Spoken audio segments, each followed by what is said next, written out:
Good morning, everyone. This is Whit. We've had some technical issues this morning, but we're ready to go to give you a great presentation. Today, what we are having is the webinar is being recorded. It will be available on partners.visitnc.com under the COVID-19 resource section. We will have it up as soon as possible. Please ask questions in the questions tab on the right-hand side of the GoToWebinar.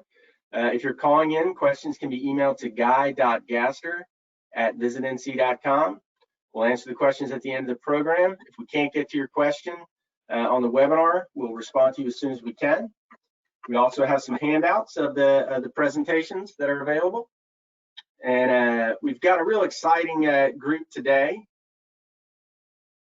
that is going to be on our program. Let's see if I can. Yeah, here we go. I'm going to show you who they are. So today we have some fantastic panelists. Lisa Finalde from the NC Early Childhood Foundation, Will Mitchell with American Airlines, and Allison Schultz, of course, from Visit NC. Today we're going to hear from two very important partner organizations that are working to help us get back to business as quickly and effectively as possible. We're also going to have Allison Schultz give us the latest on the Count on Me NC program and where we are with that. But first, I'm going to talk about where we are right now.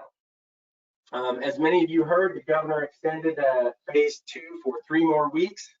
I think that's a decision where we're fortunate. This is the opening slide from the Today Show this morning. Nationally, it ran right after they ran the lottery numbers, so you know it's important. But at 7 a.m., it was a stark warning from the director of the CDC and talked about closures everywhere.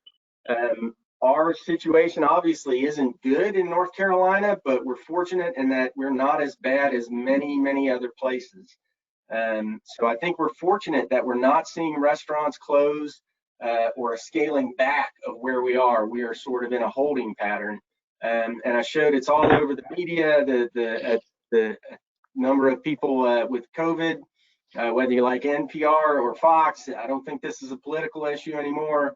We really need to do some stuff to address it. I think it makes it the perfect time, and even more important for us all, to get behind the Count on Me NC program, because we are seeing this blowback and increase in cases. We look at our weekly research, and basically it was negative across the board. We had a record low, and people feel that it was a pandemic was getting better. The personal safety concerns were the highest they've ever been. Perceived safety of travel activities was not great. A lot more travelers are just canceling trips completely. They say there are too many people not wearing face masks. Their percentage of people that are happy to see. Hang on a second.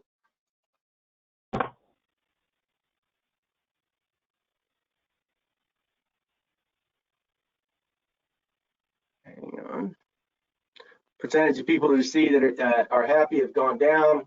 The outbreaks, people that think expectations obviously is getting even worse, as far as rather than people thinking it will get better. We're fortunate, openness to travel information is starting to slide as well, but it hasn't slid as much as the other statistics. So that's not as bad of an impact on us. I think we can still get out there with a message. This was an interesting slide I hadn't seen before. Impact of people's ability to see the things and do the things they wanted to do. What were the things that COVID had the most significant impact on? Of course, festivals and events, sporting events, meetings, all those kind of things. Unfortunately, we don't want to see too many culinary and food get up high like that. That's not good for us, but we're seeing that. We've been looking at this chart all along every week, and we've seen where it looked like travel was shifting to the fall. This week, it looks like travel is just shifting out of the year. The one exception to that was November for some strange reason. But we're seeing a lot more people that don't have intentions to travel.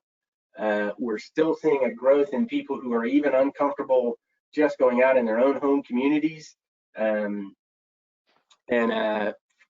Still people don't want travelers to come into their communities.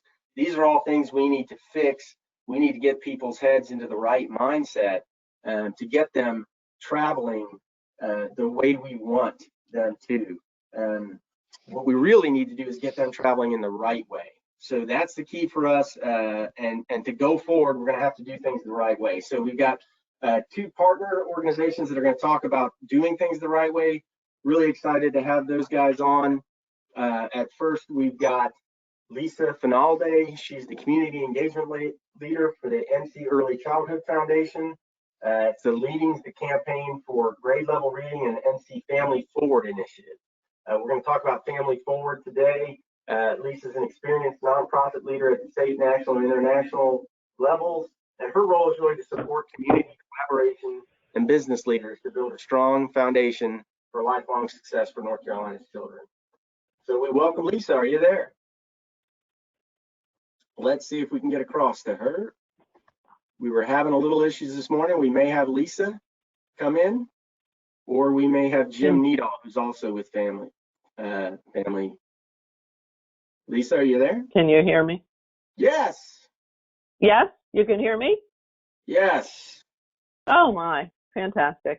Okay. All right, well, just put your hand up or give me a chat if I go out, okay? Sounds great. Okay, thank you. Thank you, WIT, and also the Economic Development Partnership for supporting this initiative to share how my organization can support employers as they begin to return to work and retool. I'm going to give you a very short presentation about Family Forward and our COVID-19 response program. And at the end, I can share some ways that you can engage with us. So this is really just an introduction. You may be wondering right now why the North Carolina Early Childhood Foundation has to do with business work and your post-COVID-19 efforts. So I'm going to give you a quick background, and then we'll get on to the program. So my organization is dedicated to children reading on grade level by the end of third grade.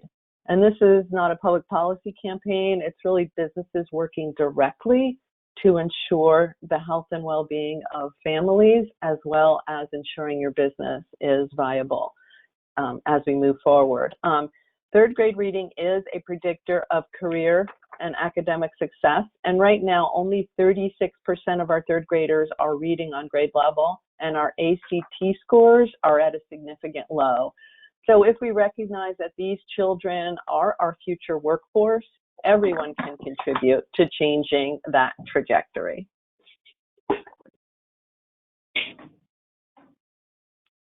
I can't tell if the slides are moving, Guy. Okay, you can go to the next one, and then I think you're caught up.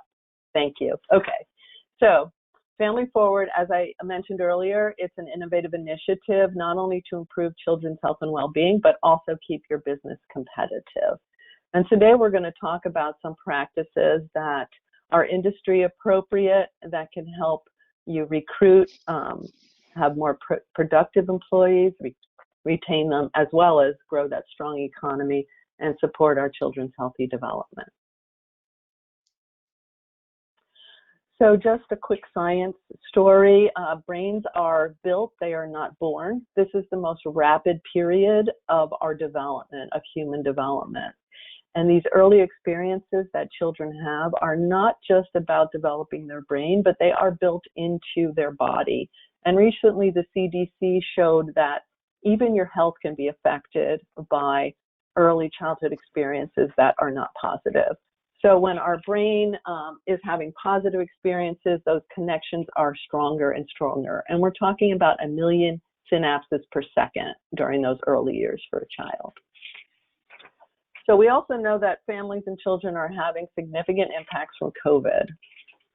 No or low income, we're seeing deterioration of mental health, The supports are very lacking for families. Scheduling requirements are changing every day, and we're also experiencing those new demands, fear and lack of control, and some loneliness. And these are folks that we do want to go back to work. So on the next slide, you'll see that our team at Performentor, who are experts in human resources, are available to support your work. Can I have the next slide, please? Jim Needle, who's with us today, is an expert in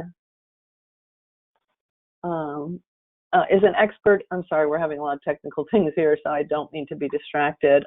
Jim Needle is an expert that's with us today. He has worked in the hospitality industry for many years.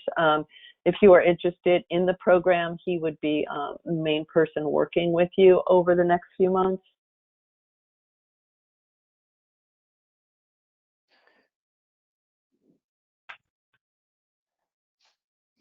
And so when we look at the issues around business smart, we see that when you open earlier, you will have a strategic advantage by offering these benefits. Employees will come back to work more quickly and also more fully because they recognize the support that they're getting from their employer.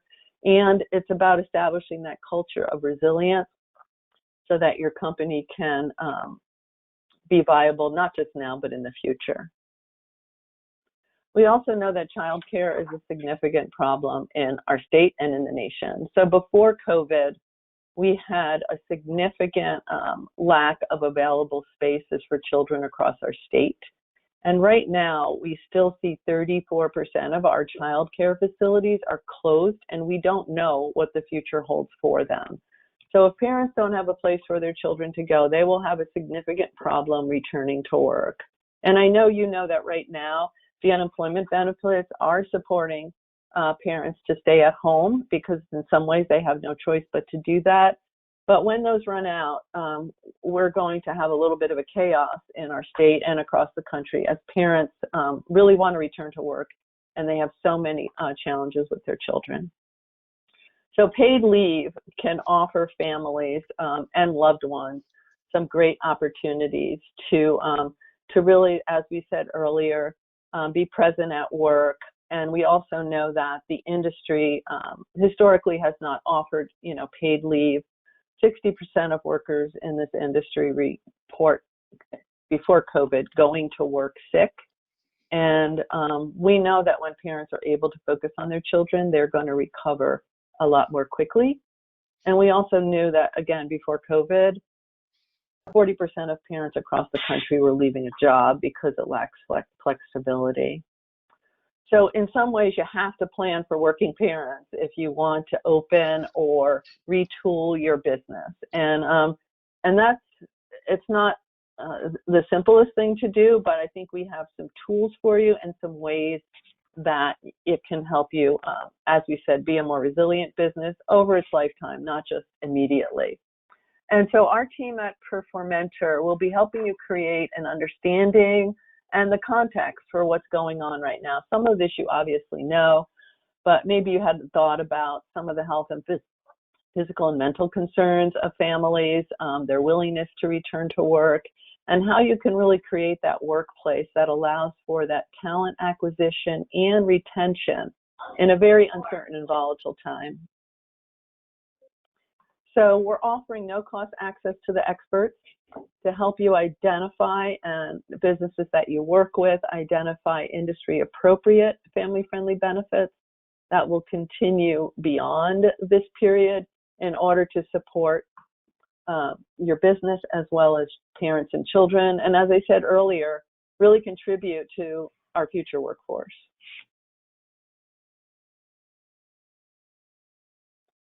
I think you're a slide behind me, so I'm just going to wait 1 second.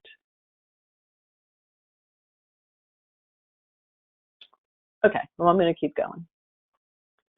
So here's the opportunities. We have experts in both hospitality and manufacturing. We also have a return to work kit, and this will offer you support, tools. You can evaluate and reflect on your current benefits and really learn how to get started. And our team is ready and available to work with you to do that. They'll also help you identify these blind spots and do an analysis, because in the volatility of the marketplace and the whole economic environment right now, having plans A, B, and C are probably what you know you need to do. And so the way we want to offer this support is we'd really like to start with small groups within the same industry. So we would be hosting a webinar that really gets into the topics that I've discussed with you today. And through that webinar, you would then have access to the Return to Work Kit and some other webinars that will be pre-recorded. And then we can help identify companies who really want to look at the one-on-one support, and there is limited access to this because it is no cost. But we'd be looking for highly motivated employers that are ready to identify these opportunities for change and also to share their stories.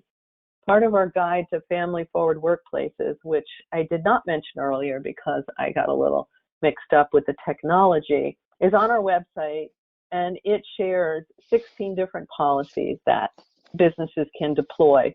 And so we'd be looking at which ones of those can work with you. And also, we really are interested in writing more case studies. We've written more than 20 now that shows how companies are able to make change, but it also tells a story from an employee perspective, so we can see what the benefit is and how important it was for them.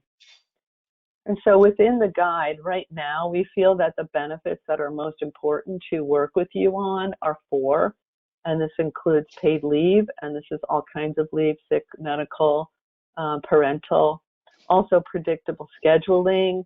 When right now, especially, it's so important when parents can have a more predictable schedule, they are more likely to be able to find care for their children or work things out with their spouse or another caregiver.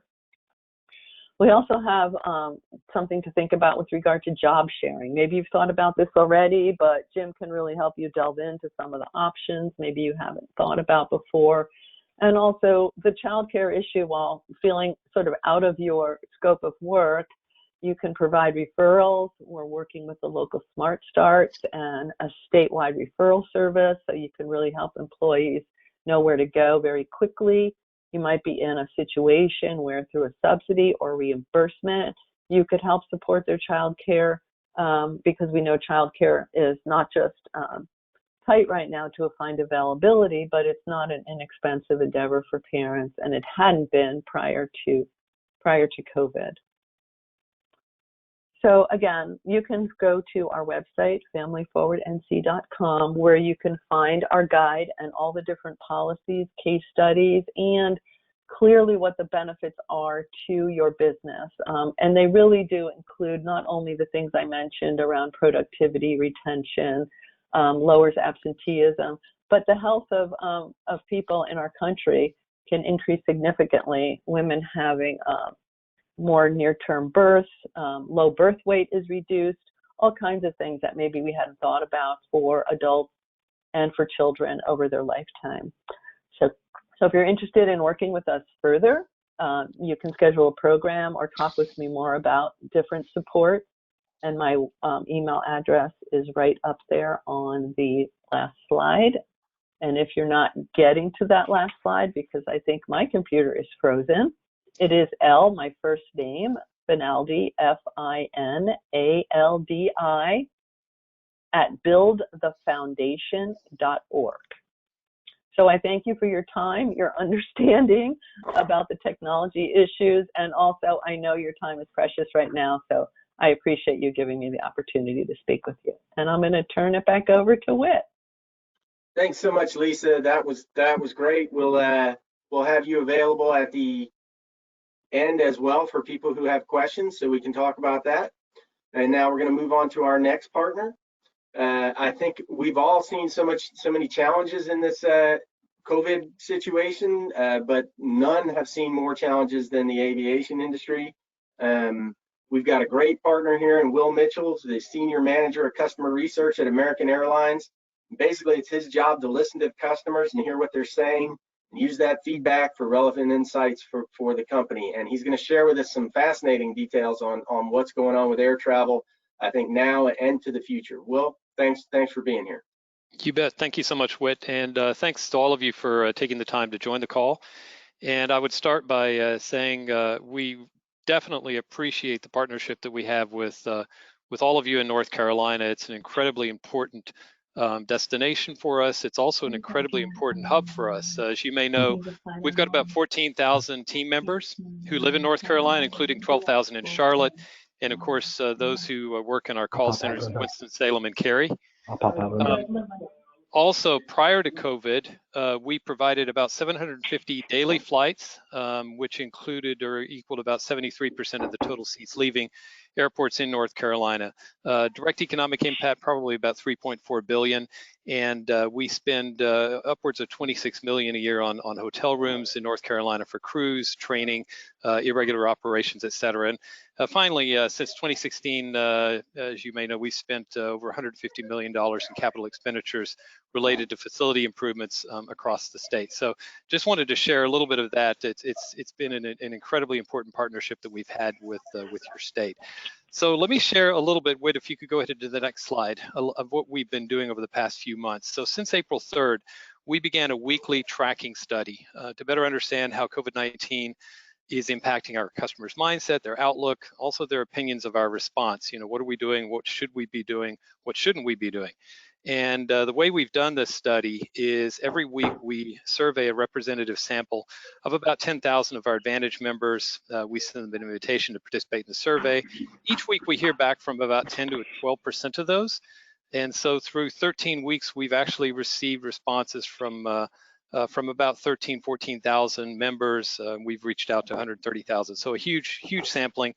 And the profile of those participants is many of them are elite members in our Advantage program, sort of a mix in high and low spend on our credit cards, and also regular Advantage members who've flown AA in the past 12 months. So basically what you're going to see are data from flyers and those who have flown, most of them 3 or more times in the past 12 months. And by past 12 months, I mean prior to March. And this is important because we wanted to be sure we talk to informed travelers. There are a lot of studies you will see out there that are sort of a general population, and they're very useful when you're looking at US population. This is not that. This is a very specific study on the air traveler, on the road warrior, on the heavy leisure flyer. So essentially people who would visit a state like yours for either business or pleasure, but do it with some regularity. First of all, we ask about level of concern. When the pandemic first was declared in April, or in March, excuse me, we saw extremely high levels of concern, and then it started to taper off over the next few months. What happened, however, was about 3 or 4 weeks ago, we saw those numbers of concern trending back upward. And we began to see a split between those extremely concerned, 52% last week, and those sort of moderately concerned at 36%.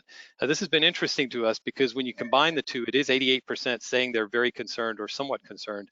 But we are beginning to see a bit of bifurcation among those who are very concerned and those who are not. Why is there that bifurcation?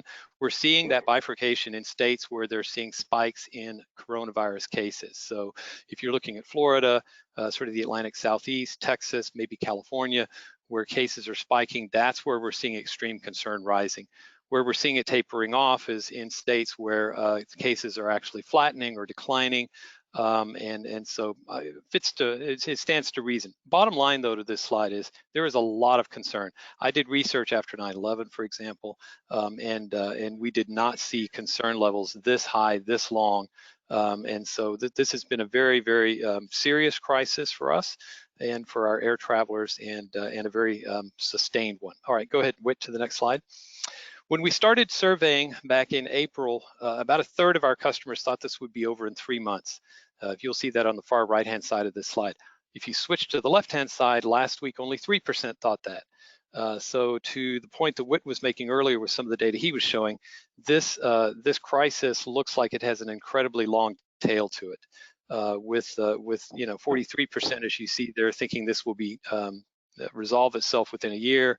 Only 16% think it'll be done within the next 6 months, and a lot of people, almost a third actually, think it will take longer than a year. So if you're wondering, about the seriousness of this, how long it's going to take, our estimation is at least for our industry, this is going to take a while. The big indication, by the way, of when this is over is the development and deployment of a vaccine. There are other things that customers look at and think are important, but the vaccine is the biggie. Well over 50% of our customers say that once they see that a vaccine has been developed successfully and then deployed among the population, that's when they're going to start feeling better about coronavirus and travel. All right. One of the things we ask them is, when are they ready to return to everyday work and travel activities? You'll see here the biggest category is a lot of people feel comfortable already returning to work, and over half are either ready now or ready in a few weeks to return to work. And by this we mean return to the office. Hotel stays are looking better. 38% feel comfortable right now. I can tell you in the first week we surveyed, less than 10% thought that. So that's been a category that's growing. Taking a domestic flight, we see some willingness, about a quarter saying they're willing to fly now, with 30% willing to fly in the next 1 to 4 weeks. This was rising week to week to week until about 3 weeks ago.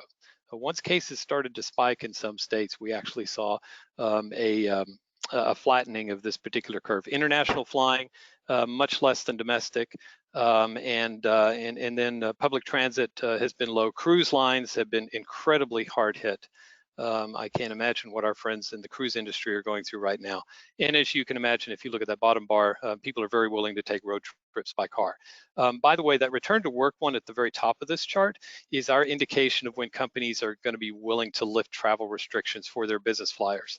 One of the things that we think is happening is companies have travel restrictions now, in part because of COVID, but also in part because offices are simply not open. And people are still working from home, so it doesn't make sense to go visit somebody's office if the office isn't open. All right, go ahead, Rit. We also ask about other activities that are non-travel related. I thought I'd show these quickly to you all, since you're very interested in things like dining out and social gatherings.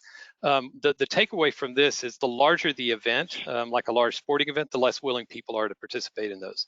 Movies, large social gatherings, all of these things, we're seeing less willingness to do that.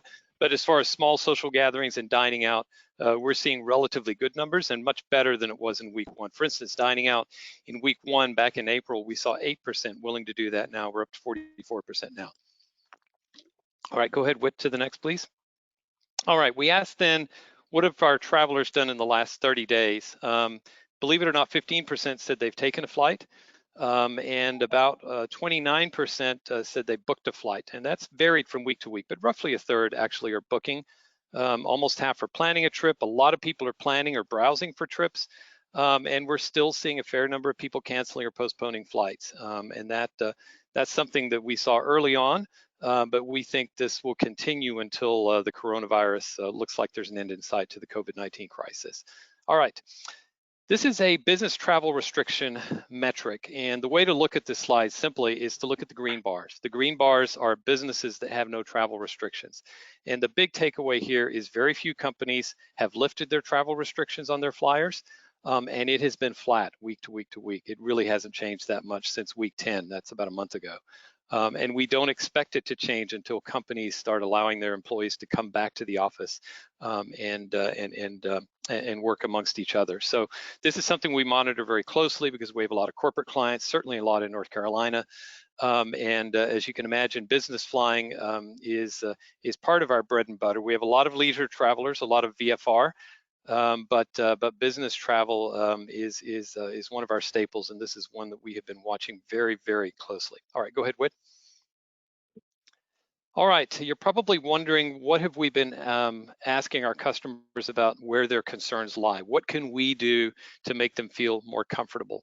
And from week one, the biggest thing they've been telling us is to disinfect high contact surfaces prior to boarding. 95% say this is important to them. Masks and gloves, almost as important at 91%, both for staff and flight attendants. Rising every week has been social distancing. You probably read in the media a lot of reports about this. And so we hear a lot of feedback from our customers about social distancing in the boarding area and social distancing on the jet bridge. Thorough cleaning of airport transportation, vehicles, and then restricting seats where possible to ensure social distancing. As you look through this list, you'll see things like hand sanitizer and whatnot. The bottom line to this is there are lots of things that are important to customers, and this really raises the complexity of what we have to do as an airline. For instance, on the disinfecting high contact surfaces, we're doing the kind of cleaning on every turn now that we used to do overnight. So what we used to do once a day, we're having to do 6 or 7 times a day, which is a very time-consuming but very important effort on our part. The other thing that you won't see here that we don't ask about anymore because customers thought it was sort of a given was air filtration. We discovered early on that most of our customers were not aware that we had HEPA filters on all of our mainline aircraft, and that those HEPA filters removed almost 100% of the particulates in the air. So that's been something we have been sharing in email communication, marketing messages with our customers, just to remind them that the air in the aircraft is replaced every 4 minutes, and that our air filtration system, which is frankly hospital grade, is an important effort in our efforts to fight COVID. Not shown here, just so you know, what is our customers' biggest concern when they travel? And I'll be honest with you, it's being infected. They do not want to be infected. They are concerned about other passengers, and so a lot of the news that you see around mask wearing is incredibly important to our customers. The vast majority of them are willing to wear masks, but they also want their fellow passengers to wear masks and frankly to keep their distance wherever possible. Certainly on an aircraft when you're sitting in a row and the doors are shut, it's hard to do that, but that's why the mask is all the more important. All right, go ahead, Whit, to the next slide, please. All right, then we asked a little bit similar to the question I showed earlier about sort of recent traveler activities. I wanted to highlight just 2 things here. One is, those who have done things in the past 30 days versus last 14. And the reason I want to highlight this is last 30 days looks better than last 14. Which showed you some data earlier, which indicates a much heightened level of concern around the country with regard to coronavirus. We're seeing that too in our data. And so people are backing off, at least in the past couple of weeks, slightly in terms of shopping, browsing for trips, and actually booking flights. So I don't know if this is a trend that's going to continue into the long distance future, but it is definitely something that we are very, very concerned about. Last thing that I'll share with you, and thank you, Whit, for those slides. And I don't have a slide for this, but I'll sort of verbally describe it to you. There is, at least among our flyers, a great deal of cynicism about what they hear in the mainstream media about COVID-19. And by mainstream media, I mean what they see in CNN, Fox News, CNBC, et cetera. Instead, they have told us that they are relying on precise data sources, CDC websites, the Johns Hopkins University website, their local newspapers, the Wall Street Journal, the New York Times. And so at least with our customers, their best source of information is government data, health agency data, so things that they might get from the state health department. They rely on that much, much more than they do on what they might see on the evening news. That being said, there is a great opportunity, they told us, to reach out to them through local media sources, particularly local television stations and local news sources. So I don't know if any of you are in the PR business, but if you're wanting to get a message out to travelers with respect to coronavirus and what's being done in North Carolina, we think, at least from our perspective, the best opportunity for that is to go local. And certainly national news could be helpful, but there does seem to be a level of cynicism out there with respect to that. And that's all from me, Whit, unless you all have any questions. And thanks again for the opportunity to share with you. Yeah, thanks so much, Will. That's great stuff. It does correlate exactly with what we're seeing. That works well. I'm so glad to hear you say that about local. We're doing this recovery plan called Count on Me NC, where it's essentially an entire in-state campaign, and we're trying to encourage a lot of the people who are on these webinars to work with their local businesses and companies to get that message out locally. So appreciate everything you're doing for us.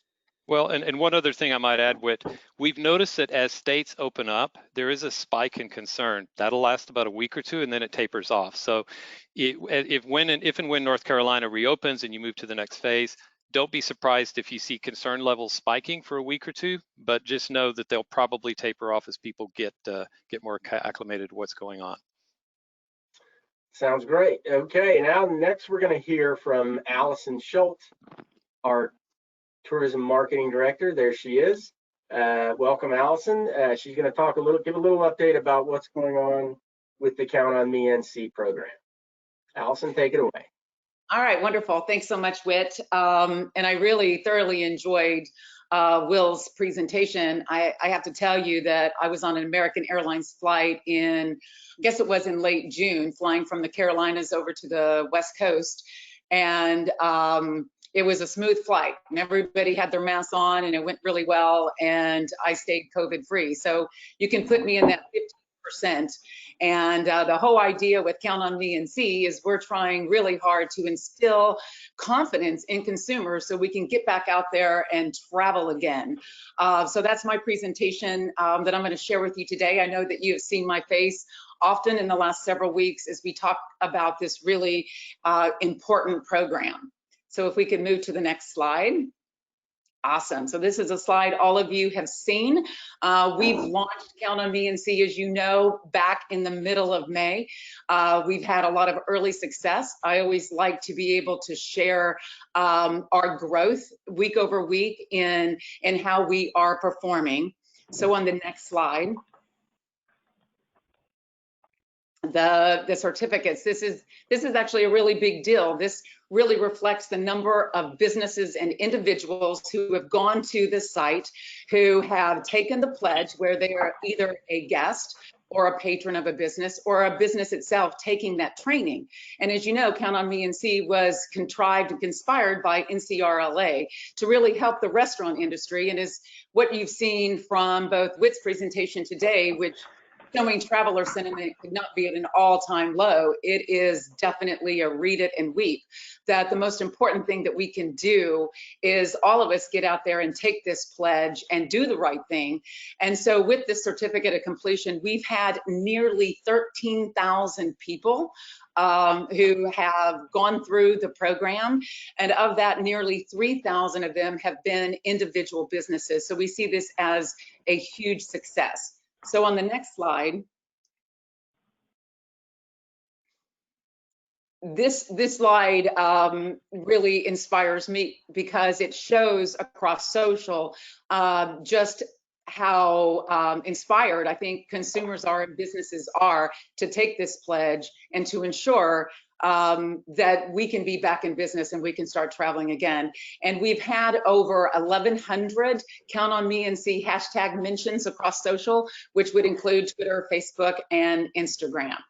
I think Will was also mentioning that there was one of the best efforts we can make is through localized PR. We've done that significantly and will obviously continue to do so. But the most important thing, and this is what I mentioned back during the July 1 webinar, it's really important for us to get our media, a paid media campaign out there so we can really penetrate consumers. As Whit mentioned, this $4.5 million campaign, 80% of it is targeted to North Carolinians, and then the other 20% is targeted to those contiguous states in and around North Carolina. Our campaign launched on July 6th. It started off with audio. As you know, last week we showed that jingle to you. I'm really excited today to be able to share the animated video component to it as well. Our print hits this week, excited about that. Out of home is already in play, and I'm going to show you some new creative today. We're going to have organic social posts, and we're already out there on digital. And now that we have our 30-second video, we'll be able to do connected television as well.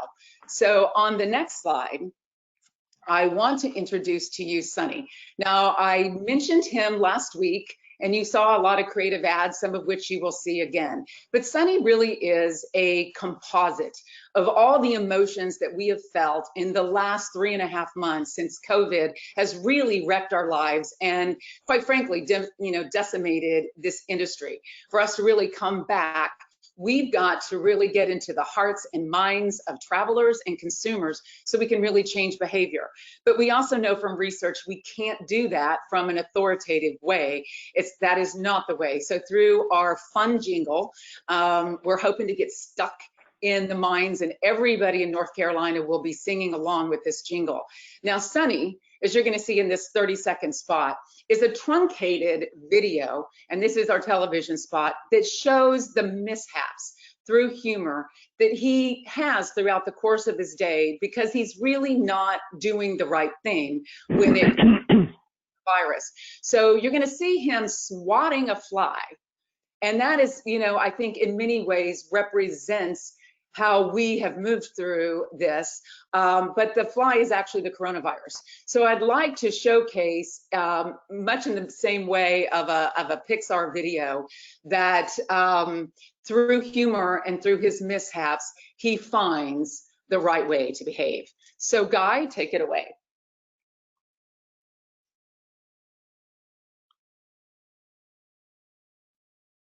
We're open for business, but we're all in this. It takes each one of us, so your help would be a plus. Traveling, shopping, ordering a panini, well, you can count on me and see.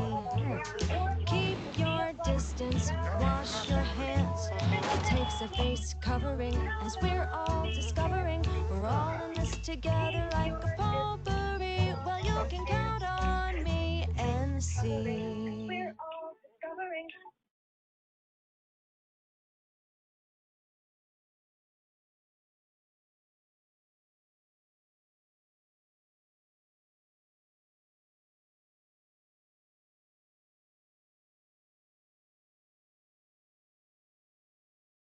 Awesome. Are we back?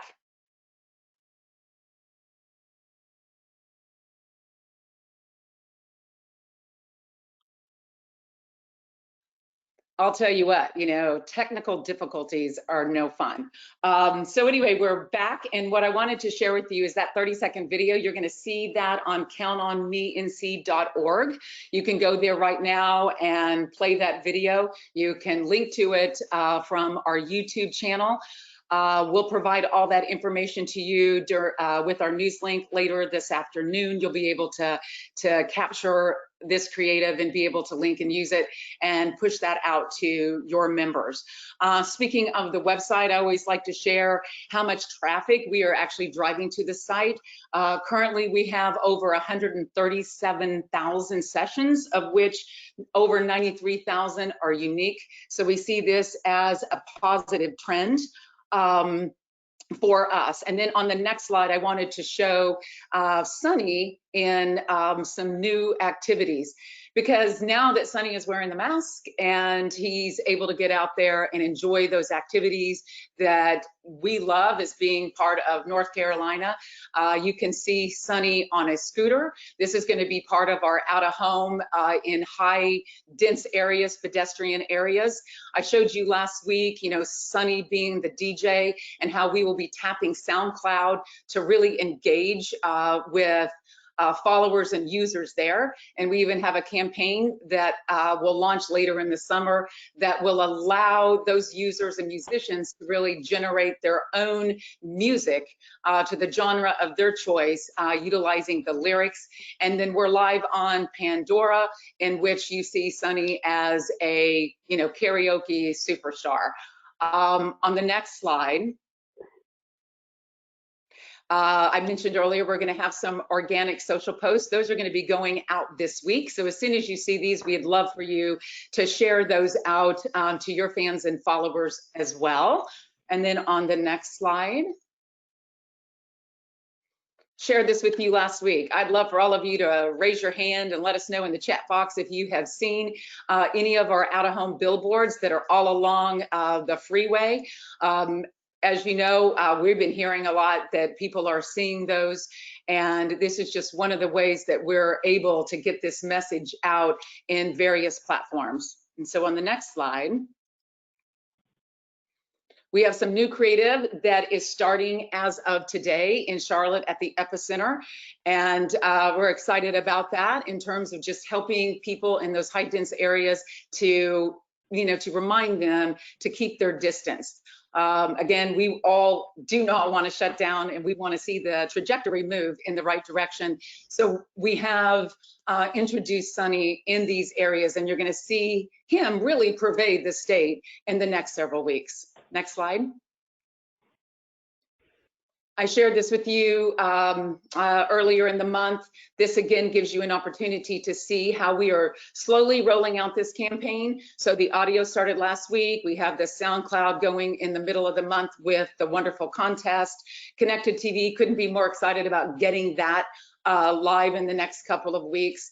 YouTube is out there. Display and mobile is running this week. So as you just kind of look down, you will see that we are penetrating through all of our integrated media this message, so that we can get back to inspiration. And please know that this campaign is a public safety campaign. It is not part of our core program of work. This is what we received through the CARES Act. We're excited to play a significant role and to bring it to life. But as you know, as any marketer, we want to get back to inspiring people to travel, because we know that that is the best quality of life that you can have.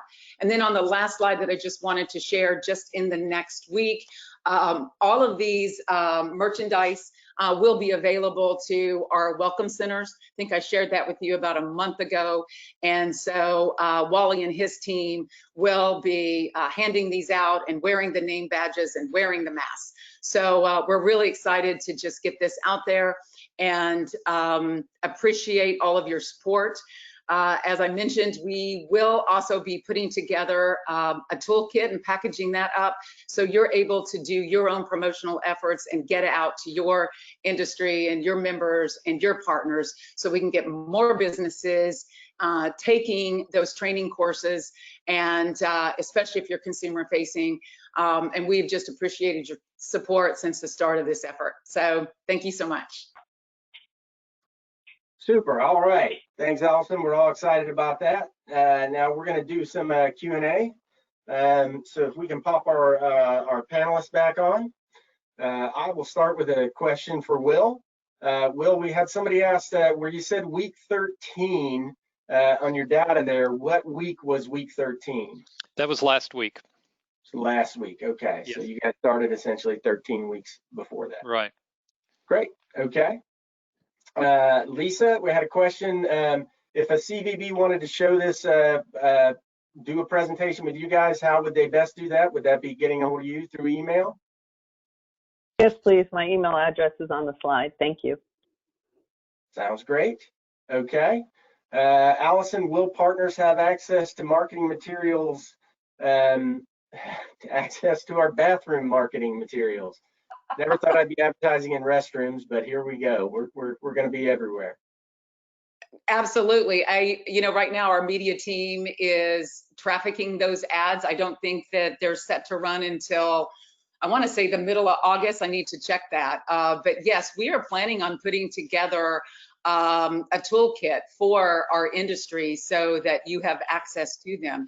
And obviously, if you want to place any of this creative utilizing your own dollars, that's even better. But yes, we will make that available to you. And yes, we will be launching bathrooms in August. And most of those bathrooms that we will be in will be from those within the industry who have taken that pledge and are a business that has that certification.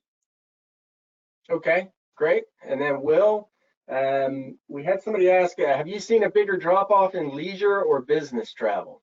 Business travel, by far, yes. Okay. And it goes back to the people in offices problem, Whit. If you're not working in an office, and looking around, Allison and myself are all working from home right now, it doesn't make sense to go visit someone. So until offices reopen and people can go back into their office situation, we don't think business travel is going to return as quickly. Okay. And then Lisa and Jim, we had another question that basically said, it's a challenge to get workers, particularly for restaurants, to come back. Is there a way you guys can do that to help with child care that doesn't add a big cost to the employer, to the restaurant?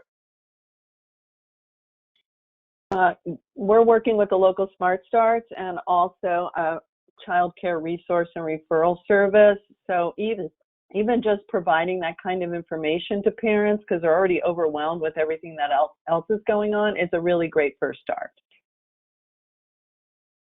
Super. Okay. And then Will, one more question for you. You said the HEPA filters that are on that, is that a new thing that airlines have done, or is that something you guys have been doing all No, along? so we've had HEPA filters on our planes for years. What we discovered was very few customers knew about them. And so what we decided to do on the HEPA filters was do a better job of communicating to customers that those exist and that they're effective. And as you know, coronavirus is transmitted primarily through the air. And so we want to make sure that we can put people's minds at ease with respect to filtration on the plane. That's great. That's super. All right, and then Allison, one last question for you. We know partners are going to have access to the ads and those type of materials. The promotional items that you had showed, will partners have access to those or be able to order them for their businesses? Yeah, actually, we have been working closely with NCRLA, and I think that they have a couple of vendors available who are willing to do print on demand. So we'll be sharing that information with you once we have those vendors in place. But yes, if there's any of the merch that I showed, please let me know, let Whit or I know. And if there's an order that you want to place, we certainly can help you with that. Sorry, I'll be the one. I'm sorry, Whit, I won't put that. All right, no, that's okay. Just email me. No, that's fine. All right, thanks, guys. Anything else from the panel? Thank you. Thank you. All right. Well, thanks a lot, everybody, and we'll see you for the next webinar. And let's hope we get some good news and we keep people traveling out there. Thanks a lot. Thank you. Bye.